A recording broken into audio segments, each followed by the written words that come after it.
ஓம் சாய்ராம், ஜெய் சாய்ராம். எல்லாரும் நல்லா இருக்கணும், எல்லாருக்கும் நல்லதே நடக்கணும்.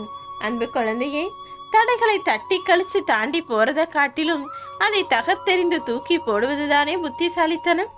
அப்படிதான் இப்போ உன் வாழ்க்கையில இருக்கக்கூடிய பிரச்சனைகள் எல்லாவற்றையும் தகர்த்தெறிந்து உடைத்து விலக்கி வைத்து உனக்கான நிம்மதியான வாழ்க்கையை நான் உனக்கு கொடுக்க போறேன். நீ நினைச்ச விஷயங்கள்ல ஒரே பிரச்சனையாகவும் தடங்கல்களாகவும் வந்ததெல்லாம் எனக்கு தெரியுமே செல்லமே. அதை இப்போது சரி செஞ்சு உன்னை சந்தோஷப்படுத்துறதுக்காக தானே நாளை விடுவதற்குள்ளாகவே இதை உங்கள் கண்களில் காட்டிவிட வேண்டும் என நான் அவசரமாய் ஓடி வந்தேன். இந்த இரவோடு இரவாகவே உன்னை பிடிச்ச ஆபத்தெல்லாம் விலகி போய் நாளைய அமாவாசை நாள் விடியும் போதே உன் வாழ்க்கைக்கு நான் வெளிச்சத்தை கொடுக்க போறேன். இனி எல்லா காலமும் எல்லா நாளும் உனக்கான சந்தோஷ நாளாக நிச்சயமாக இருக்கும். நீ நினைக்கிறத மட்டும் தொடர்ந்து செய்யும் செல்லமே. அதுக்காக நீ நினைக்கிறது எல்லாமே சரியானது நினைச்சிக்காத. மனசுல யோசனை செய்யும் போது ஒரு சில விஷயங்கள் நல்லதாகவும் தோணும், கெட்டதாகவும் தோணும். ஆனா உன்னால அதை நிச்சயமா கண்டுபிடிக்க முடியும். நாம யோசிக்கிறதுல எது சரி, எது தவறான பாதை, எது நல்லது, எது மற்றவங்களுக்கு கெடுதலாக முடியும் என எல்லாவற்றையும் அறிந்த பிள்ளைதானே நீ. உனக்கென ஒரு நியாயத்தை வச்சுக்காம எது உண்மையோ, எது நேர்மையோ, எது நியாயமோ அந்த வழியில உன்னுடைய வேலைகளை செய்ய பாரு.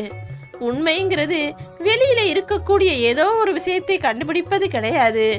உனக்குள்ள இருக்கக்கூடிய உண்மையையும் பொய்யையும் பிரித்தெறிந்து உன் பொய்களை எல்லாம் தூக்கி போட்டுட்டு உண்மையான வழியில் நீ நடப்பதற்கு பெயர்தான் உண்மை வாழ்க்கை என் செல்லமே.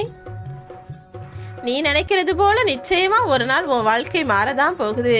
கவலையெல்லாம் தூக்கி போட்டுட்டு முன்னேறி போய்கிட்டே இரு. உன் வாழ்க்கையில இருந்த கஷ்டங்களையெல்லாம் விலக்கி வச்சு உன் வாழ்க்கையை வளமாக்கக்கூடிய பொறுப்பை நான் பார்த்து கொள்வேன் என் செல்லமே. அறியாமைக்கும் தெரியாமைக்கும் ஆரம்பமே கிடையாது, ஆனா நிச்சயமா முடிவு இருக்கு.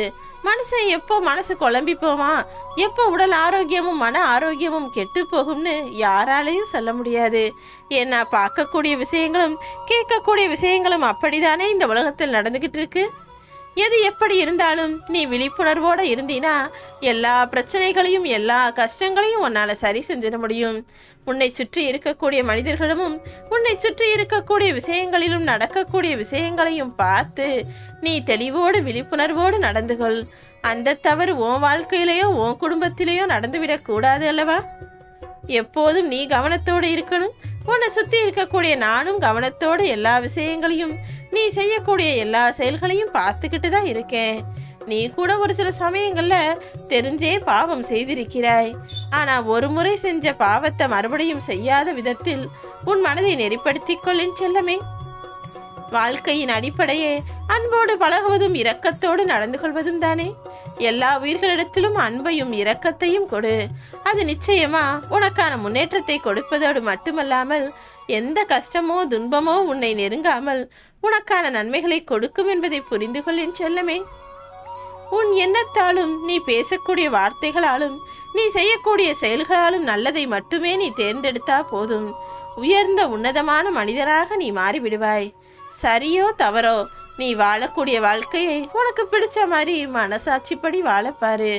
தீர்வுகள் சொல்லக்கூடிய அளவுக்கு இங்க யாரும் நல்லவங்களும் கிடையாது.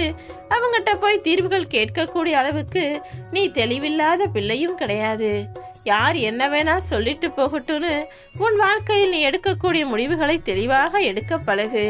நன்மை வந்தாலும் சரி, கெடுதல் வந்தாலும் சரி, உன் செயல்களின் பலனை நீதானே அடையப் போகிறாய்.